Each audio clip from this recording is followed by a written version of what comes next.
TikTok থেকে এসে প্রথমে ইঞ্জিন নষ্ট করে এরপরে গেল মেকানিকের ঘরে নিজের ইঞ্জিন ঠিক করতে। সেই মেকানিক সার্ভিস ফেল করে নতুন বড়লোক মেকানিক ধরেছেন গাড়িটাকে ঠিকভাবে চালানোর জন্য। না মানে এটা আমার কথা না, এটা আপারি ফ্যান্স ফলোয়ারদের কথা।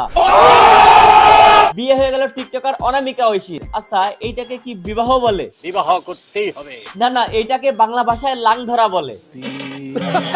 এই টিকটকারের বিয়ে হয়েছে কম করে হলেও 1 সপ্তাহ হবে, কিন্তু আমি রোজ করতে বসছি আজকে। কাজটা ঠিক হয়নি। এই কাজের জন্য এখন অনেকেই আমাকে বলবে ভাই বিয়ে করে তো বাচ্চা ডেলিভারির সময় হয়ে গেল আর আপনি আজকে মাত্র আসছেন রোজ করতে। বিল্লালের চ্যাপ্টারই তো ক্লোজ করতে পারি না, তা এর চ্যাপ্টার ধরবো কখন?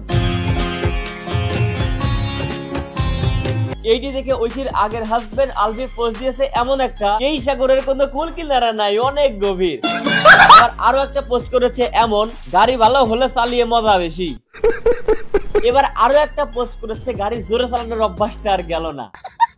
ভাই আপনি এই সমস্ত পোস্ট করে কি প্রমাণ করতে চাইতেছেন যে আপনি ঐশীর নতুন হাজবেন্ড থেকে ভালো গাড়ি চালাতে পারেন এবং আপনি পারদর্শী ড্রাইভার? এতই যখন আপনি আপনার গাড়িটা জোরে চালাতে পারতেন, তাহলে আপনার গাড়ি আপনাকে দেখে টিকটকারের বেডে কি করতেছিল? এক গাড়ি যখন অনেক মানুষ ব্যবহার করে তখন সেই গাড়ির ইঞ্জিনের অবস্থা খারাপ হয়ে যায়। গাড়ি চালাতে না পারলে গাড়ির ইঞ্জিনের দোষ। আমার এইটাও আমার কথা না, এটা হচ্ছে ঐশীর কথা।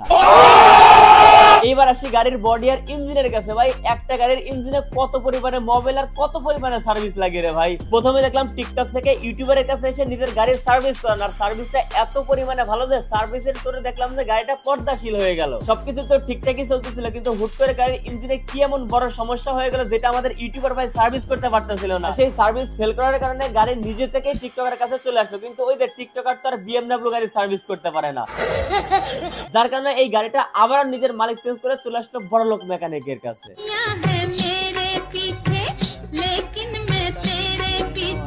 তোদের ওইটা বাসর কর, অন্তত আজকে টিকটক করা বাদ দিয়ে অন্য কিছু তো কর। ও আচ্ছা, আপার তো আবার আজকে 3 নাম্বার বাসর কর, যার জন্য ইন্টারেস্ট কম।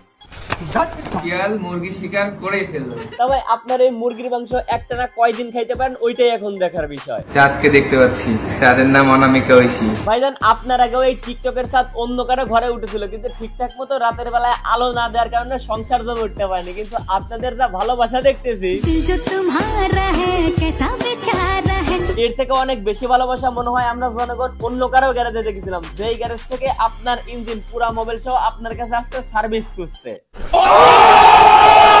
তবে ভাই আলভিস যে কথাটাই বলুক না কেন যে সে আর অনামিকা ঐশীকে চায় না, তাকে ভুলে গেছে, কিন্তু তার এই যে প্রত্যেক দিনের প্রচার এই সমস্ত কথাবার্তা সেটা তো প্রমাণ করে না। তুমি ভালো আছো আর একজনের সাথে ভালো আছো থাকো। কথা হচ্ছে ভাই আমরা আমাদের নিজেদের গাড়ি এবং গ্যারেজের সমস্যাগুলোর সমাধান করতে পারি না, কিন্তু আমরা আছি অন্যদের গাড়ি আর ইঞ্জিন নিয়ে। ভাই আপনারা এইগুলা বাদ দেন, টিকটকার বলে একটা গালি দিয়ে এই চ্যাপ্টারটাকে ক্লোজ করে দেন। আর এই যে ভাই তোমাদেরকে বলতেছি, তোমরা যারা আমার কমেন্ট বক্সে ফানা তুলে ফেলছো এদেরকে নিয়ে ভিডিও বানানোর জন্য, না তোমাদের রিকোয়েস্টে ভিডিও তো বানাই দিলাম, এবার আমার চ্যানেলটা সাবস্ক্রাইব করে তোমরাও ফানা করে দাও। আমার ভুল হয়েছে, ক্ষমা করে দেন। তো আজকের ভিডিও পর্যন্ত। ভিডিও কেমন লাগলো কমেন্ট করো, ভালো লাগলে লাইক করো, পেজ ফলো করো, আর হ্যাঁ ইউটিউব চ্যানেল অবশ্যই সাবস্ক্রাইব করো।